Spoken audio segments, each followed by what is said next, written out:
Robert Plant claims the soul of a woman was created below, and for the first time in my life, it dawns on me that Plant is suggesting that women's souls are made in hell. Seems harsh to me. As I meander back to the hotel, my spirits are soaring. Like a phoenix rising from the ashes, I am a phoenix rising from the cigarette lighter. I notice a 17-year-old male at the front desk without any luggage. He checks into the room directly across from mine, and then he goes down the back stairs and opens the rear exit. 9 other high school kids pile into the hotel, 5 guys and 4 girls.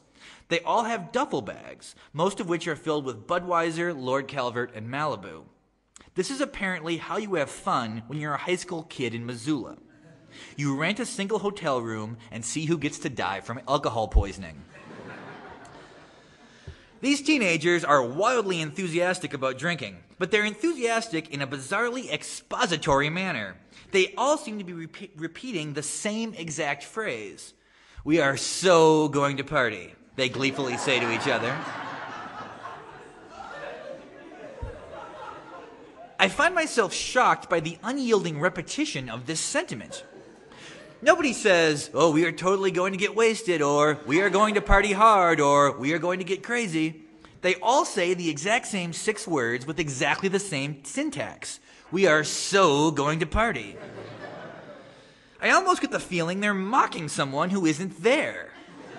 Maybe they have a semi-uncool friend named Rob who is wont to say, "We're so going to party," and now his personal catchphrase has become an inside joke. Because I've just spent 20 minutes freebasing cannabis in the front seat of a rental car, I mysteriously decide to do my laundry. There is a laundry room right next to the ice machine, and I spend an inordinate amount of time choosing between Tide and Cheer. I go down to the front desk to get change for $2. I later realize I need $3, so I go back down again and get $10 in quarters. I gingerly walk back up the stairs with 40 quarters cupped in my hands. Drugs are so bad. Suddenly, I hear the ice machine running, and I look over my shoulder. It's one of those high school girls, and she's filling up a wastebasket with ice cubes. She's a white girl wearing a FUBU jersey, and she has braces. I have nothing to say, but I can't stop myself from talking. "I bet you are going to put that ice in the bathtub," I say. This is what you do when you're drinking in a hotel room. You chill the beer in the bathtub. I know these things. "Right on," she says. "So what are you guys doing tonight?" I ask, simply because I want to see if she'll say, "We are so going to party." But she does not.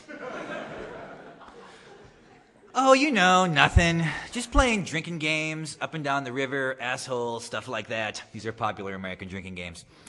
"We won't be too loud. We just want to get fucked up." Now, it's hard for me to relate to this premise because I never just want to get fucked up. I always want something else to be happening while I'm doing so. Nonetheless, I assure her that this is not a problem. "Hey, don't worry about me. Be as loud as you want. What do I care? I will just be watching the TV, as they say on the street. There's that big blackout in New York, you know. It's really something. No chaos, though, so that's good. Society is ultimately good. I really believe that. But as far as your party, don't mind me. I won't complain. Just don't run up and down the hallways. Actually, let me rescind that. Run up and down the hallways, but only if you must.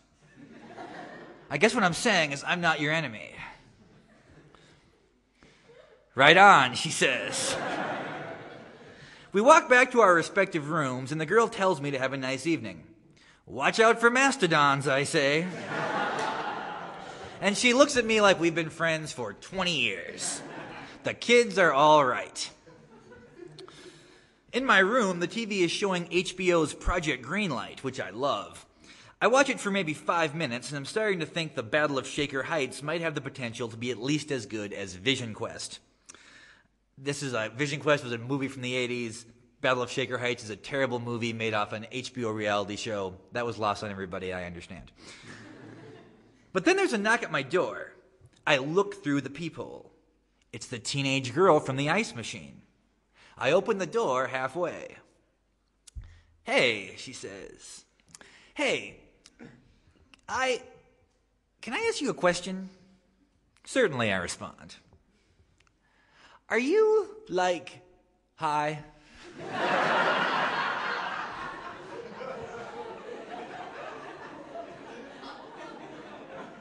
"What?" "You're high right now, right?" "For no valid reason, I am terrified." "It's totally okay," the girl says. "It's awesome, actually, because I was just talking to my friends, and we will totally buy some pot from you if you have it, even if it's just a little, but no pressure." "Well, I can't do that," I say, "because for one thing, I'm not a drug dealer, and for another thing, I don't have any marijuana. What makes you think I have marijuana?"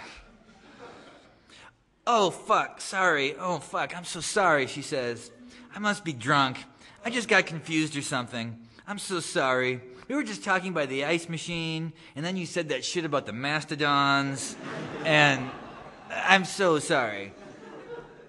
Suddenly, I feel terrible, because this girl has every reason to think I am stoned, inasmuch as I am. My conscience breaks me down. "Relax, my friend. Don't worry. You're right. You're smart. I am high," I say. And then I tell a lie that makes no sense whatsoever. "But I can't give you any because it's not mine. It's my girlfriend's, and she will be back from the store in like 5 minutes, and she'd go fucking nuts if I gave any of our drugs away. She's kind of a bitch, actually. I should probably break up with her. I probably will, actually." "Oh, that's no problem. My boyfriend just thought I should ask if you had any, in case that you had any." "I'm really, really sorry," I say, as if I were somehow obligated to provide drugs to minors in Montana whom I've never met before. "But this is bad shit anyway. It just makes you hungry and nostalgic." "Oh, well, good then," she says. "I don't really smoke that much anyway, only when I'm partying." "That's an excellent policy," I say. "In fact, I would suggest not smoking marijuana at all until you get to college. It will destroy your ambition, and it will make you fat. And if you smoke it all the time, you'll eventually stop dreaming at night, so you'll always wake up tired." "Right on," she says unconvincingly. We exchange terse goodbyes, and then she walks back into her room. I can hear 3 teenagers groan through the wooden door. They are so not going to party. After this traumatic encounter with the young female stranger, I lay back on the bed and prepare not to dream. I flip back to CNN for images of New York engulfed by the night. There is no power in 8 states and part of Canada, but the only place that's getting any attention is Manhattan. Pundits are telling me that the present situation is more akin to the good blackout, November 9th, 1965, than the bad blackout, July 13th, 1977.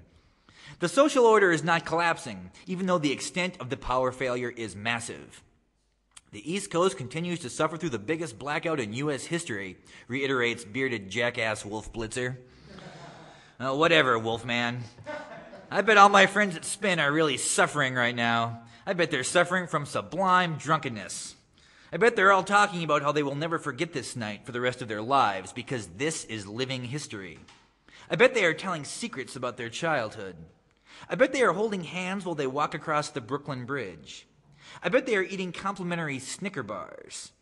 I bet they are sitting on darkened fire escapes, confessing their secret crushes on each other. I bet unrequited romances are ending in candlelight futon sex. And I wonder who Diane is kissing right now. And I am certain it must be somebody, even though logic would suggest she probably isn't kissing anyone.